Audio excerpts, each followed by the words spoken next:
I don't want conflict. I don't like it. But if it shows up in my face, I'm going to be there.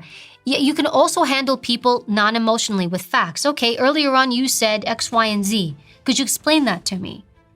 Even sometimes when some people tell me, I feel like I'm not valued at work, or I think my boss doesn't care about me, or I believe this, and I want to go talk to my boss. And I'll tell them, I'm fine with you going talk to your boss when they would ask me for advice, because I never give unsolicited advice.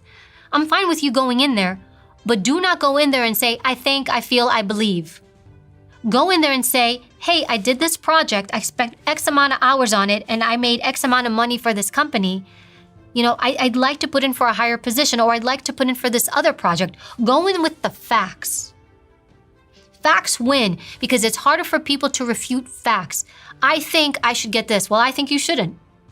I believe, you're treating me this way. Well, I believe I'm not. But if you say, we had this meeting, during this meeting you said this and this, could you explain that to me? Because it seemed as though you didn't trust me in that meeting, or it seemed as though you were upset with me in that meeting. But I'm telling you specifically what I did. So I'm bringing you back to that specific fact a moment versus now, I feel that you treat me this way. It's so vague and ambiguous. When you go in with very specific things, that's harder to argue. You want to, not that I want you to win an argument, but you really want to make your point and get results. Be very clear and specific. And you know what? If you're nervous, write it down. I always tell people, write your stuff down.